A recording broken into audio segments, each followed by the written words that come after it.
श्रावण मास के दूसरे दिन इस शिव पुराण कथा के दूसरे अध्याय में आप सबका स्वागत है। इस पवित्र श्रावण मास में हम श्रवण कर रहे हैं भगवान शिव का गुणगान करती हुई शिव महापुराण की कथा का। तो चलिए आज के इस शिव महापुराण कथा का दूसरा अध्याय आरंभ करते हैं। सभी ऋषियों ने सूत गोस्वामी से कहा, हे महर्षि, अब आप हमें वेदांत सार स्वरूप अद्भुत शिव पुराण की कथा सुनाइए। सूत गोस्वामी ने कहा, आप सभी महर्षिगण रोग और शोक से रहित कल्याणमय भगवान शिव का स्मरण करके शिव पुराण की, जो कि वेद के सार तत्व से प्रकट हुआ है, उसकी कथा सुनिए। शिव पुराण में भक्ति, ज्ञान और वैराग्य, इन तीनों का प्रीति पूर्वक गान किया गया है। वेदांत वेद्य सद वस्तु का उसमें वर्णन आता है। इस वर्तमान कल्प में जब सृष्टि कर्म आरंभ हुआ था, उन दिनों में 6 कुलों के महर्षि परस्पर वाद विवाद करते हुए कहने लगे। उनमें से एक ने कहा, कुछ वस्तु सबसे उत्कृष्ट हैं और कुछ नहीं है। उनके इस विवाद ने अत्यंत महान रूप धारण कर लिया और तब वे सबके सब अपनी शंका का समाधान करने के लिए ब्रह्मा जी के पास गए। हाथ जोड़कर विनय भरी वाणी में उनसे कहने लगे, हे प्रभु, आप संपूर्ण जगत को धारण और पोषण करने वाले हैं, समस्त कारणों के कारण हैं। हम ये जानना चाहते हैं कि संपूर्ण तत्वों से परे परात्पर पुराण पुरुष कौन है। तब ब्रह्मा जी ने कहा, हे ऋषिगण, जहाँ से मन सहित वाणी उन्हें न पाकर लौट आती है और जिनसे ब्रह्मा, विष्णु, रुद्र और इंद्र आदि से युक्त संपूर्ण जगत समस्त भूतों और इंद्रियों के साथ पहले प्रकट हुआ है, वे ही ये देव, महादेव, सर्वज्ञ और संपूर्ण जगत के स्वामी हैं। भक्ति से ही इनका साक्षात्कार हो सकता है, दूसरे किसी उपाय से उनका दर्शन नहीं कर सकते। रुद्र, हरि, हर और अन्य देवेश्वर सदा उत्तम भक्ति भाव से उनका दर्शन करना चाहते हैं। भगवान शिव में भक्ति होने से मनुष्य संसार बंधन से मुक्त हो जाता है। इसलिए आप सभी ब्रह्मर्षि भगवान शंकर का कृपा प्रसाद प्राप्त करने के लिए भूतल पर जाकर सहस्त्रों वर्षों तक चालू रहने वाले एक विशाल यज्ञ का आयोजन करो। इन यज्ञपति भगवान शिव की कृपा से वेदोक्त विद्या के सारभूत साध्य और साधन का ज्ञान हो जाएगा। शिवपद की प्राप्ति ही साध्य है, उनकी सेवा ही साधन है और उनके प्रसाद से जो नित्य नैमित्तिक आदि फलों की ओर से निस्पृह होता है, वही साधक है। वेदों में बताए गए कर्मों के अनुष्ठान करके उसके महान फलों को भगवान शिव के चरणों में समर्पित कर देना, यही परमेश्वर पद की प्राप्ति है। वही सालोक्य आदि के क्रम से प्राप्त होने वाली मुक्ति है। उन पुरुषों की भक्ति के अनुसार उन सबको उत्कृष्ट फल की प्राप्ति होती है। उस भक्ति के साधन अनेक प्रकार के हैं, जिनका साक्षात महेश्वर ने प्रतिपादन किया है। कान से भगवान के नाम, गुण और लीलाओं का श्रवण करना, वाणी द्वारा इनका कीर्तन करना और मन के द्वारा उनका मनन, इन तीनों को महान साधन कहा गया है। तात्पर्य ये है कि महेश्वर का श्रवण, कीर्तन और मनन करना चाहिए। ये श्रुति का वाक्य हम सब के लिए प्रमाणभूत है और इसी साधन से संपूर्ण मनोरथों की सिद्धि में लगे हुए आप सभी लोग परम साध्य को प्राप्त हो जाइए। लोग प्रत्यक्ष वस्तुओं को नेत्रों से देखकर उसमें प्रवृत्त होते हैं, लेकिन जिस वस्तु का कहीं भी दर्शन नहीं होता, उसे श्रवण इंद्रिय द्वारा जानकर, सुनकर मनुष्य उसकी प्राप्ति कर सकता है। इसलिए पहला साधन श्रवण बताया है। उसके द्वारा गुरु के मुख से तत्व को सुनकर श्रेष्ठ बुद्धि वाला विद्वान पुरुष बाकी साधन, कीर्तन और मनन की सिद्धि करे। भगवान शंकर की पूजा, उनके नामों के जप और उनके गुण, रूप, विलास और नामों का युक्ति परायण चित्त द्वारा जो निरंतर चिंतन करता रहता है, उसी को मनन कहा गया है। वो महेश्वर की कृपा दृष्टि से प्राप्त होता है। उसे समस्त श्रेष्ठ साधनों में प्रधान या प्रमुख कहा गया है। सूत गोस्वामी ने कहा, हे मुनीश्वरों, इस साधन का महात्म्य बताने के प्रसंग में मैं आप लोगों के लिए एक प्राचीन वृत्तांत का वर्णन करता हूँ। अब उसे आप ध्यान से सुनिए। बहुत पहले की बात है। पराशर मुनि के पुत्र मेरे गुरुदेव व्यासदेव जी सरस्वती नदी के सुंदर तट पर तपस्या कर रहे थे। एक दिन सूर्य के समान तेजस्वी विमान से यात्रा करते हुए भगवान सनत कुमार अकस्माती वहां आ गए। उन्होंने मेरे गुरु को वहां देखा। वे ध्यान में मग्न थे। उससे जागने पर उन्होंने ब्रह्मपुत्र सनत कुमार जी को अपने सामने उपस्थित देखा। देखकर वे बड़े वेग से उठे और उनके चरणों में प्रणाम करके मुनि ने उन्हें अर्घ्य दिया। देवताओं के बैठने योग्य आसन भी अर्पित किया। तब प्रसन्न हुए भगवान सनत कुमार विनम्रता से खड़े हुए व्यास जी से गंभीर वाणी में कहने लगे, हे मुने, तुम सत्य वस्तु का चिंतन करो। वो सत्य पदार्थ भगवान शिव हैं जो तुम्हारे साक्षात्कार के विषय होंगे। भगवान शंकर का श्रवण, कीर्तन, मनन ये 3 महत्तर साधन कहे गए हैं। ये तीनों वेद सम्मत हैं। पूर्व काल में मैं दूसरे साधनों के भ्रम में पड़कर घूमता घूमता मंदराचल पर जा पहुंचा था और वहां तपस्या करने लगा। उसके बाद महेश्वर शिव की आज्ञा से भगवान नंदिकेश्वर वहां आए। उनकी मुझ पर बड़ी दया थी। वे सबके साक्षी और शिव गणों के स्वामी भगवान नंदिकेश्वर मुझे स्नेहपूर्वक मुक्ति का उत्तम साधन बताते हुए कहने लगे। उन्होंने कहा, भगवान शंकर का श्रवण, कीर्तन और मनन ये तीनों साधन वेद सम्मत हैं और मुक्ति के साक्षात कारण हैं। ये बात स्वयं भगवान शिव ने मुझसे कही है। इसलिए हे ब्राह्मण, आप श्रवण आदि तीनों साधनों का अनुष्ठान करो। व्यास जी से बारंबार ऐसा कहकर अपने अनुगामियों सहित ब्रह्मपुत्र सनत कुमार परम सुंदर ब्रह्म धाम में वापस चले गए। और इस प्रकार पूर्व काल के इस उत्तम वृत्तांत का मैंने आप सबसे संक्षेप में वर्णन किया।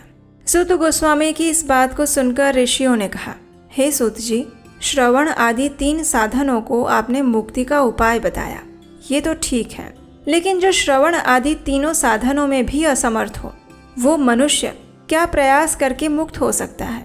किस साधनभूत कर्म के द्वारा बिना प्रयत्न के ही मोक्ष मिल सकता है?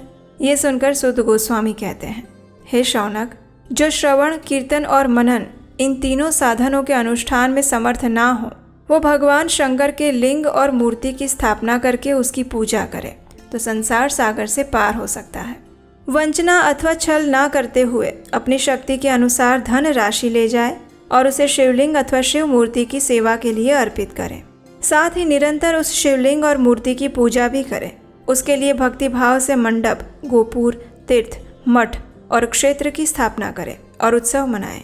वस्त्र, गंध, पुष्प, धूप, दीप, पुआ और शाक आदि व्यंजनों से युक्त भांति भांति के भक्ष्य भोजन अन्न नैवेद्य के रूप में समर्पित करें।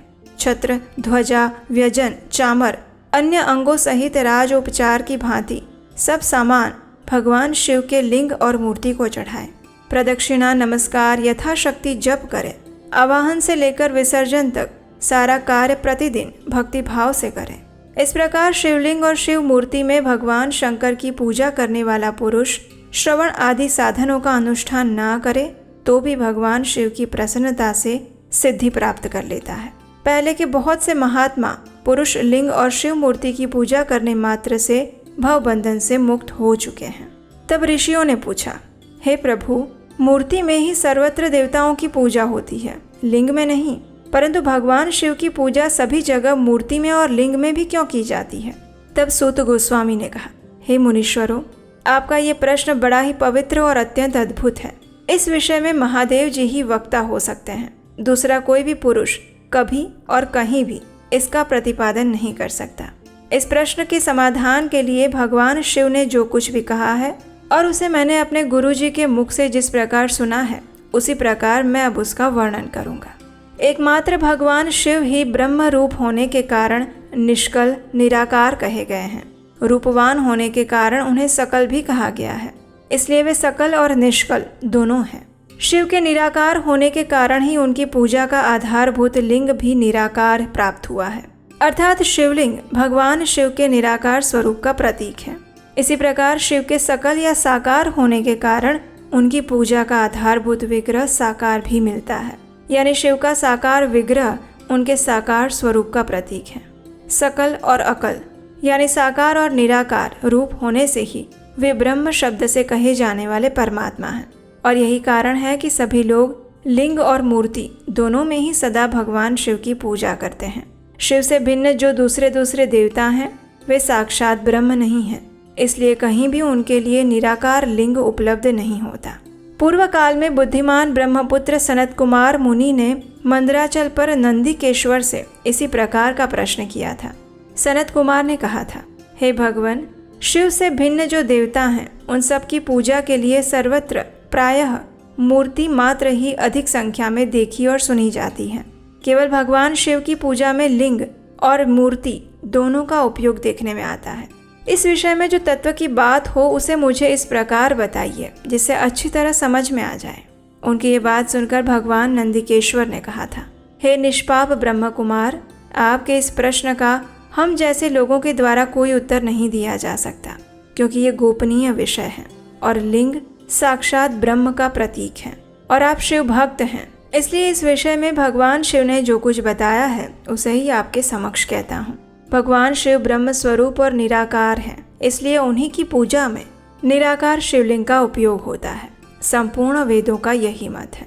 ये सुनकर सनत कुमार ने कहा, हे महाभाग योगींद्र, आपने भगवान शिव और दूसरे देवताओं के पूजन में लिंग और वैर के प्रचार का जो रहस्य विभाग पूर्वक बताया वो यथार्थ है, और इसलिए लिंग और मूर्ति आदि की उत्पत्ति का जो उत्तम वृत्तांत है उसी को मैं इस समय सुनना चाहता हूँ। इस शिवलिंग के प्राकट्य का रहस्य सूचित करने वाला प्रसंग मुझे सुनाइए। इसके उत्तर में भगवान नंदिकेश्वर ने महादेव जी के निष्कल स्वरूप शिवलिंग के आविर्भाव का प्रसंग सुनाना आरंभ किया। उन्होंने ब्रह्मा तथा विष्णु के विवाद, देवताओं की व्याकुलता और चिंता, देवताओं का दिव्य कैलाश शिखर पर गमन, उनके द्वारा चंद्रशेखर महादेव का स्तवन इत्यादि प्रसंगों की कथा कही। और उसके बाद श्री ब्रह्मा और भगवान विष्णु दोनों के द्वारा उस ज्योतिर्मय स्तंभ की ऊंचाई और गहराई का था लेने की चेष्टा और केतकी पुष्प के श्राप तथा वरदान आदि के प्रसंग सुनाए। उसके बाद वे दोनों ब्रह्मा और विष्णु भगवान शंकर को प्रणाम करके दोनों हाथ जोड़कर उनके दाएं बाएं भाग में चुपचाप खड़े हो गए। फिर उन्होंने वहां साक्षात प्रकट पूजनीय महादेव जी को श्रेष्ठ आसन पर स्थापित करके पवित्र पुरुष वस्तुओं द्वारा उनका पूजन किया। दीर्घ काल तक अविकृत भाव से स्थिर रहने वाली वस्तुओं को पुरुष वस्तु कहते हैं और अल्प काल तक ही टिकने वाली क्षण भंगुर वस्तुएं प्राकृत वस्तुएं कहलाती हैं। इस प्रकार वस्तु के ये दो भेद जानने चाहिए। हार, नुपुर, केयूर, किरीट, मणिमय कुंडल, यज्ञोपवीत, उत्तरीय वस्त्र, पुष्पमाला, रेशमी वस्त्र, हार, मुद्रिका, पुष्प, तांबूल, कपूर, चंदन, अगरू का लेप, धूप, दीप, श्वेत छत्र, ध्वजा तथा अन्य अन्य दिव्य उपहारों द्वारा जिनका वैभव वाणी और मन की पहुंच से परे था, जो केवल पशुपति के ही योग्य थे और जिन्हें पशु कदापि नहीं पा सकते थे, उन दोनों ने अपने स्वामी महेश्वर का इन सब से पूजन किया। सबसे पहले वहां ब्रह्मा जी और भगवान विष्णु ने भगवान शंकर की पूजा की और इससे प्रसन्न होकर भक्ति पूर्वक भगवान शिव ने वहां नम्र भाव से खड़े हुए उन दोनों देवताओं से इस प्रकार कहा, हे देवगणों, आज का दिन एक महान दिन है। इसमें आपके द्वारा जो आज मेरी पूजा हुई है, इससे मैं आप लोगों पर बहुत प्रसन्न हूँ। इसी कारण से ये दिन परम पवित्र और महान से महान होगा। आज की ये तिथि शिवरात्रि के नाम से विख्यात होकर मेरे लिए परम प्रिय होगी। इस शिवरात्रि के दिन जो मेरे शिवलिंग, मेरी मूर्ति, इन दोनों की पूजा करेगा, वो पुरुष जगत की सृष्टि और पालन आदि कार्य भी कर सकता है।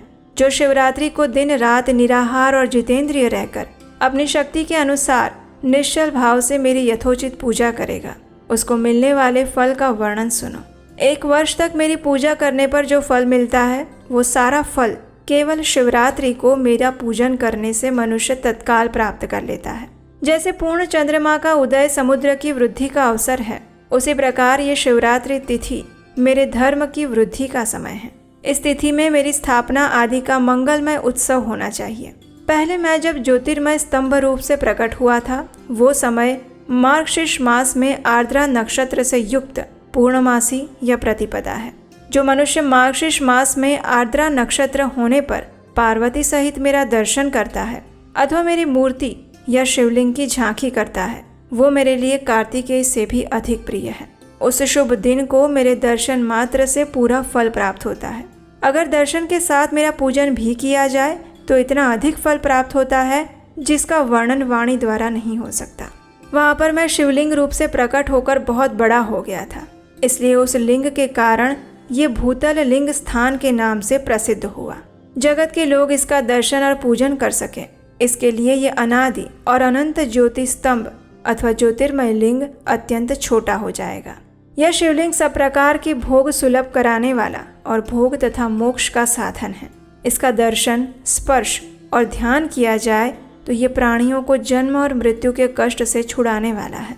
अग्नि के पहाड़ जैसा जो ये शिवलिंग प्रकट हुआ है, इसके कारण ये स्थान अरुणाचल नाम से प्रसिद्ध होगा। यहाँ अनेक प्रकार के बड़े बड़े तीर्थ प्रकट होंगे। इस स्थान में निवास करने या मरने से जीवों का मोक्ष भी हो जाएगा। मेरे 2 रूप हैं, सकल और निष्कल। दूसरे किसी के ऐसे रूप नहीं हैं। पहले मैं स्तंभ रूप से प्रकट हुआ, फिर अपने साक्षात रूप से। ब्रह्म भाव मेरा निष्कल रूप है और महेश्वर भाव साकार स्वरूप। ये दोनों मेरे ही सिद्ध रूप हैं। मैं ही परब्रह्म परमात्मा हूँ। कला युक्त और अकल मेरे ही स्वरूप हैं। ब्रह्म रूप होने के कारण मैं ईश्वर भी हूँ। जीवों पर अनुग्रह आदि करना मेरा कार्य है। मैं सबसे बृहद और जगत की वृद्धि करने वाला होने के कारण ब्रह्म कहलाता हूँ। सर्वत्र समरूप से स्थित और व्यापक होने से मैं ही सबका आत्मा हूँ। सर्ग से लेकर अनुग्रह तक जो जगत संबंधी 5 कृत्य हैं, वो सदा मेरे ही है, क्योंकि मैं ही सबका ईश्वर हूँ। पहले मेरी ब्रह्म स्वरूपता का बोध कराने के लिए निष्कल लिंग प्रकट हुआ था। फिर अज्ञात ईश्वरत्व का साक्षात्कार कराने के लिए मैं साक्षात जगदीश्वर ही सकल रूप में तत्काल प्रकट हो गया। अतः मुझ में जो ईश तत्व है, उसे ही मेरा साकार रूप जानना चाहिए। जो ये मेरा निराकार स्तंभ है, वो मेरे ब्रह्म स्वरूप का बोध कराने वाला है। ये मेरा ही शिवलिंग है। तुम दोनों प्रतिदिन यहाँ रहकर इसका पूजन करो। ये मेरा ही स्वरूप है, मेरे सामीप्य की प्राप्ति कराने वाला है। महान पुरुषों को भी इस शिवलिंग का पूजन करना चाहिए। मेरे एक शिवलिंग की स्थापना करने का ये फल बताया गया है कि इससे उपासक को मेरी समानता की प्राप्ति हो जाती है। अगर एक के बाद दूसरे शिवलिंग की भी स्थापना कर दी जाए, तब तो उपासक को फल रूप से मेरे साथ एकत्व यानी सायुज्य मुक्ति मिल जाती है। प्रधानतया शिवलिंग की ही स्थापना करनी चाहिए। मूर्ति की स्थापना उसकी अपेक्षा गौण कर्म है। शिवलिंग के अभाव में सभी ओर से मूर्ति युक्त होने पर भी वो स्थान क्षेत्र नहीं कहलाता। इसलिए किसी भी स्थान में शिवलिंग होना आवश्यक है। महादेव जी की ये बात सुनकर ब्रह्मा जी और भगवान विष्णु ने पूछा, हे प्रभु, सृष्टि आदि 5 कृत्यों के लक्षण क्या है, ये भी आप हम दोनों को बताइए। तब भगवान शिव ने कहा, मेरे कर्तव्यों को समझना अत्यंत गहन है, फिर भी कृपा पूर्वक आपको उनके विषय में बता रहा हूँ। हे ब्रह्मा जी, हे अच्युत, सृष्टि, पालन, संहार, तिरोभाव और अनुग्रह, ये 5 मेरे जगत संबंधी कार्य हैं जो नित्य सिद्ध हैं। संसार की रचना का जो आरंभ है, उसी को सर्ग या सृष्टि कहते हैं। मुझसे पालित होकर सृष्टि का सुस्थिर रूप से रहना उसकी स्थिति है। उसका विनाश ही उसका संहार है। प्राणों के उत्क्रमण को तिरोभाव कहते हैं। इन सब से छुटकारा मिल जाना, ये मेरा अनुग्रह है। इस प्रकार मेरे 5 कृत्य हैं। सृष्टि आदि जो 4 कृत्य हैं, वे संसार का विस्तार करते हैं, और 5वां कृत्य अनुग्रह मोक्ष के लिए है। वो सदा मुझ में ही अचल भाव से स्थिर रहता है। मेरे भक्त जन इन 5 कृत्यों को 5 भूतों में देखते हैं। सृष्टि भूतल में, स्थिति जल में, संहार अग्नि में, तिरोभाव वायु में और अनुग्रह आकाश में स्थित है। पृथ्वी से सबकी सृष्टि होती है, जल से सबकी वृद्धि और जीवन रक्षा होती है, आग सबको जला देती है, वायु सबको एक स्थान से दूसरे स्थान को ले जाती है और आकाश सबको अनुग्रहित करता है। विद्वान पुरुषों को ये विषय इसी रूप में जानने चाहिए। इन 5 कृत्यों का भार वहन करने के लिए मेरे 5 मुख हैं। 4 दिशाओं में 4 मुख हैं और इनके बीच में 5वां मुख है। आप दोनों ने तपस्या करके प्रसन्न हुए मुझ परमेश्वर से सृष्टि और स्थिति नामक 2 कृत्य प्राप्त किए हैं। ये दोनों तुम्हें बहुत प्रिय हैं। इसी प्रकार मेरे विभूति स्वरूप रुद्र और महेश्वर, इनमें 2 अन्य उत्तम कृत्य संहार और तिरोभाव मुझसे प्राप्त किए हैं। लेकिन अनुग्रह नामक कृत्य दूसरा कोई नहीं पा सकता। रुद्र और महेश्वर अपने कर्म को भूले नहीं हैं, इसलिए मैंने उनके लिए अपनी समानता प्रदान की है। वे रूप, वेश, कृत्य, वाहन, आसन और आयुध आदि में मेरे समान हैं। मैंने पूर्व काल में अपने स्वरूप भूत मंत्र का उपदेश किया था, जो ओमकार के रूप में प्रसिद्ध है। वो महामंगलाकारी मंत्र है। सबसे पहले मेरे मुख से ओमकार प्रकट हुआ, जो मेरे स्वरूप का बोध कराता है। ओमकार वाचक है और मैं वाच्य हूँ। यह मंत्र मेरा ही स्वरूप है। प्रतिदिन ओमकार का निरंतर स्मरण करने से मेरा ही सदा स्मरण होता है। मेरे उत्तरवर्ती मुख से अकार का, पश्चिम मुख से ऊकार का, दक्षिण मुख से मकार का, पूर्ववर्ती मुख से बिंदु का और मध्यवर्ती मुख से नाद का प्राकट्य हुआ। इस प्रकार 5 अवयवों से युक्त ओमकार विस्तृत हुआ। इन सभी अवयवों से एकीभूत होने के कारण वो प्रणव ओम नामक एक अक्षर हो गया। ये नाम रूपात्मक सारा जगत और वेद उत्पन्न स्त्री पुरुष वर्ग रूप दोनों कुल इस प्रणव मंत्र से व्याप्त हैं। इसी से पंचाक्षर मंत्र की उत्पत्ति हुई, जो मेरे सकल रूप का बोधक है। वो अकार आदि क्रम से और मकार आदि क्रम से क्रमशः प्रकाश में आया। इस पंचाक्षर मंत्र से यानी कि ओम नमः शिवाय, इसका मातृ का वर्ण प्रकट हुए, जो 5 भेद वाले हैं। उसी से शिरो मंत्र सहित त्रिपदा गायत्री का प्राकट्य हुआ। गायत्री से संपूर्ण वेद प्रकट हुए और उन वेदों से करोड़ों मंत्र निकले हैं। उन मंत्रों से भिन्न भिन्न कार्यों की सिद्धि होती है, लेकिन इस प्रणव और पंचाक्षर से सभी मनोरथों की सिद्धि होती है। ये मंत्र समुदाय से भोग और मोक्ष दोनों सिद्ध होते हैं। इतना कहकर जगदम्बा पार्वती के साथ बैठे हुए गुरुवर महादेव जी ने उत्तराभिमुख बैठे हुए ब्रह्मा जी और भगवान विष्णु को पर्दा करने वाले वस्त्र से आच्छादित करके उनके मस्तक पर अपना कर कमल रखकर धीरे धीरे उच्चारण करके उन्हें उत्तम मंत्र का उपदेश दिया। मंत्र तंत्र में बताई हुई विधि के पालन पूर्वक 3 बार मंत्र का उच्चारण करके भगवान शिव ने उन दोनों शिष्यों को मंत्र की दीक्षा दी। फिर इन शिष्यों ने गुरु दक्षिणा के रूप में अपने आप को ही समर्पित कर दिया।